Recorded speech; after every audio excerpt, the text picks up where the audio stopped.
我们大概用差不多10几年的时间，骑着脚踏车，带着食衣住行的所有的家当，一个乡一个乡的骑访去踏查，走了大概198个乡镇。接下来呢，我就要介绍我们是怎么样子用这样的一个方式去认识我们台湾的土地，然后有什么好吃好玩的东西。看完这个影片之后，大家一定会心动，想要马上去规划一个属于自己的小小的旅行。今天烟波邀请到了用单车深入台湾各乡镇的街头艺人鲁大哥，来跟大家分享他所认识的花莲，除了可以让你彻底放松心情的私房景点之外，素食主义者的他还推荐了许多他超级热爱的美味素食餐厅哦，让美好回忆 check in 你的脑海。跟着烟波 check in 花莲，影片开始前先订阅我们的 YouTube 频道，即享烟波专属优惠。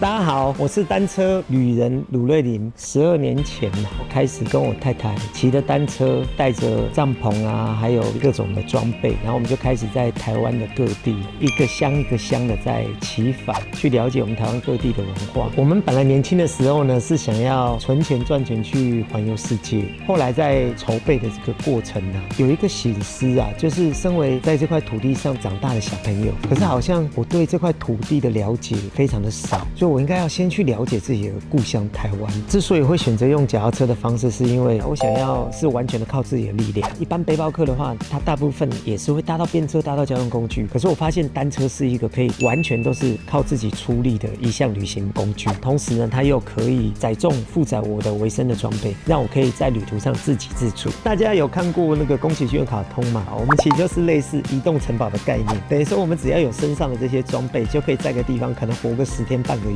上面呢就有食衣住行、登山炉啊、瓦斯，然后还有煮饭的锅具啊、面条啊、白米呀、冬天的御寒的衣服、帐篷、地垫、睡袋，然后脚踏车的维修工具啊，还有那个我们的生财工具、话剧、乐器，全部都装在里面。我们最早是从云林县开始骑，云林县以南哦，然后一直到宜兰，半个台湾都骑过了。那花莲的每一个乡呢，都有我们居住的痕迹。为什么我们会选择定居在花莲？花莲真的很美，可以把它看成是一个心灵的一个疗愈中心。来这边你就是可以用一个非常缓慢的步调，当你心里有什么烦心事啊，你可以看看这边的山跟海。花莲市麻雀虽小，但五脏俱全，该有的都有，是很便利的。可是呢，它对大自然的这种环境啊，又非常的丰富。半个小时以内你就可以到山上去了，然后要到海边更快。整条花莲纵谷的每一个乡镇都有它独特的特色，一时之间可能玩不完。你白天就可以一早去爬山，可以去游泳，傍晚你可以去看海。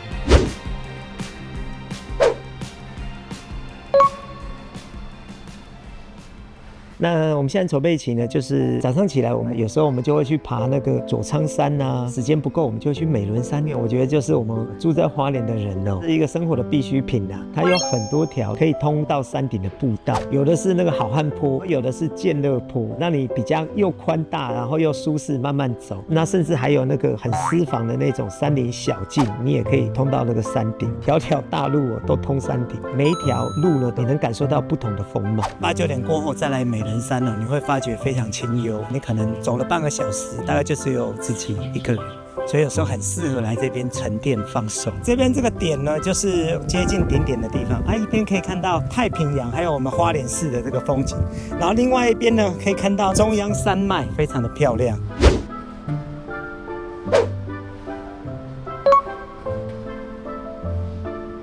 然后吃完中饭之后休息一下，然后准备下午的器材跟话剧，我们就会驱车去七星潭。我会做现场的演唱，想自己唱的朋友呢，也可以来找我点歌。想跳舞的朋友更好，这边的大草地哦，就是希望来自台湾各乡镇的朋友一起来这边同欢，在这样的大山大海的环境里面，我觉得这种邂逅是一个很美好的地方。那我太太呢，就会在旁边现场的手绘的人像画，叫誓言绘，还可以把你的这个人像画画的又像又让你觉得很讨喜，可以让你好好的收藏。同时呢，后面也有七星潭的背景，在这边留下一个属于自己独一无二的留念。我们就是靠这样的方式呢，筹备我们下一个阶段的旅行。七星潭呢，它真的风景非常的美丽，一边你可以眺望到整个中央山脉跟清水断崖，然后同时呢，你的眼前会有那个浩瀚的太平洋展开在你的面前。然后到了夜晚呢，可以看到很多的那个星星，四季都有非常漂亮的景象。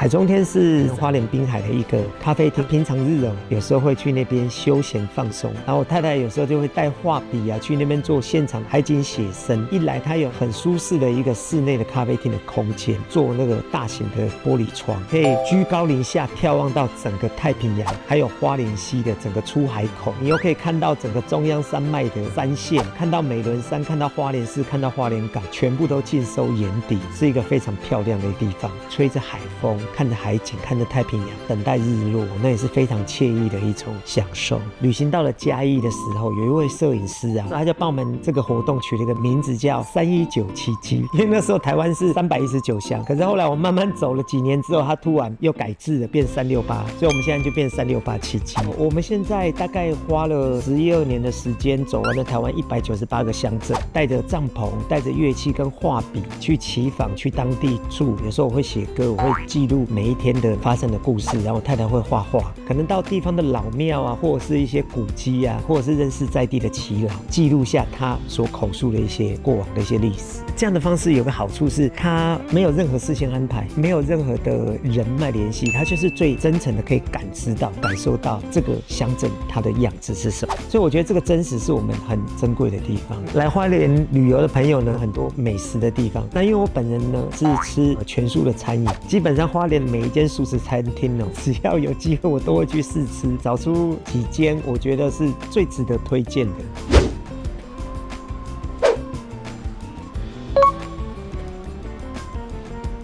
这家素食餐厅很特别，因为他们的老板娘非常用心。虽然她做的很多都是来自于欧洲啊、国外的一些料理，可是她都会加她自己独特的心得跟她自己的调味。原来意大利面还可以加入这样的味道，南瓜浓汤还可以加这样的香料，这样的做法跟味道大概只有在她那边才吃得到。意大利面的面体煮得非常的 Q 软弹牙，酱汁不管是青酱、红酱跟白酱都各有它的好吃的地方，它的味道调得很好。这道意大利面它就有加那个芝麻叶，嚼起来的口感整个搭配在一起，感觉真的很像在国外的餐厅吃饭。这边的环境我觉得很棒，很舒服，很放松。花莲呢，慈济就在这边，所以这边很多的师兄师姐呢都会茹素，所以其实我们花莲市有很多很好吃的素食餐厅，隐藏在大街小巷之中，等待大家慢慢来发掘。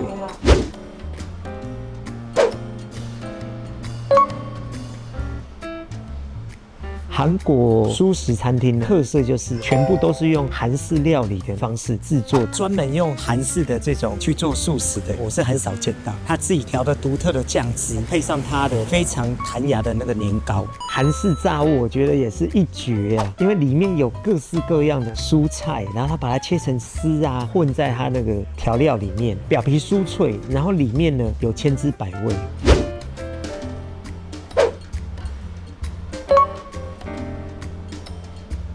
青田我觉得他也很厉害，我每次去点呢，我都会想要点他的石锅拌饭。每次他上来的时候，他其实这个石锅很热，里面的那个料呢都是新鲜的一些蔬菜。像我这次点的我是咖喱酱，倒进去的时候啊，一边拌一边拌，然后那个香气四溢，听到那个滋滋滋的声音，我觉得很疗愈，很有一种仪式感。我每次去点他炸金针菇，我都觉得物超所值，才70几块，然后他就给满满的一盘，价格又很便宜，然后分量又很多，而且他金针菇炸的又恰到好处，因为有的地方如果炸不好，它会吸太多油，可是它在油的控油上面，它做的很细致，不会让人家觉得吃起来很油腻。是它的价位呢，相对算是很平价的，口味又很好吃 ，CP 值很高的一个素食餐厅了。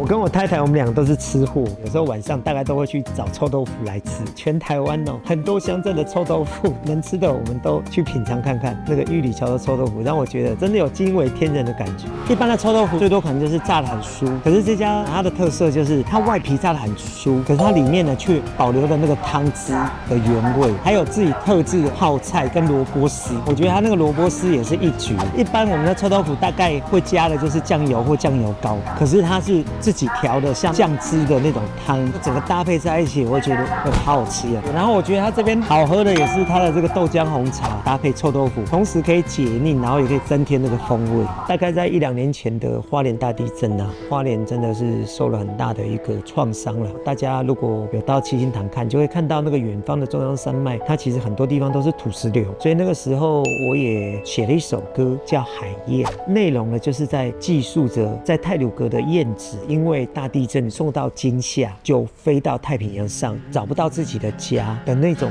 心情。燕子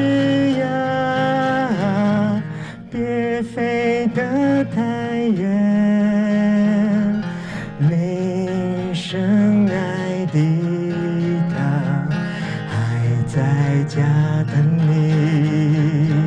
最近呢，因为我们花莲光复地区啊，有发生了一些水灾，但是也很感谢就是台湾各地的朋友们，大家一人一铲，帮助我们花莲光复恢复。那天发生这个水灾的时候，我看到那新闻画面，其实我是很难过的，因为我们在光复也大概住过差不多1个月的时间，在那边生活，在那边摆市集，所以很多地方就是我们以前生活的区域。这家火锅店哇被水冲走了，然后我想说那个老板娘跟她女儿还安不安全，都是我们常去的地方，她竟然也不在了。在光复那边，我们回忆最深的时候，就是它有个湿地，然后湿地里面有很多的水生植物，然后到了晚上时，湿地中间有个凉亭，我们会去凉亭那边看风景，几乎没有游客，都会有萤火虫在那边飞舞，声响跟虫鸣非常好听。到了那个当地，都会跟当地的在地人做了蛮多互动，在地的朋友对我们的照顾，那些回忆都记在心里。其实以前我在看电视啊，我都会觉得社会啊坏人可能很多啊，很恐怖啊。后来我实际上在外面这样子，真的非常非常有人情味。比如说有时候去吃个饭，那个老板都很像认识很久朋友，我第一次去，然后大家互不相识，坐在同桌，随随便便大家就可以聊起来。然后有时候去乡下啊，有些阿嬷就告诉我她家里面的发生的大小事情。大家真的有时间的话，我是很建议我们可以用一段时间，然后在一个定点的地方待可能2、3天，去好好的去感受在地的人文、在地的特色跟文化，做这样的深度的资讯之旅，能获得的会更丰富，而且会让你更喜欢自己居住的土地啊。我在花莲住呢，我真的觉得这边真的是好山好水，人情味呢很热情，非常欢迎来我们花莲玩，也可以来七星潭找我，我可以跟你讲更多关于花莲好吃好玩的或者是在地的故事。那也很欢迎呢，大家可以订阅烟波的 YouTube 频道。烟波 Check in 花莲，吃喝玩乐一把抓，订阅我们，带你认识更多台湾在地好滋味。我们下支影片见啦！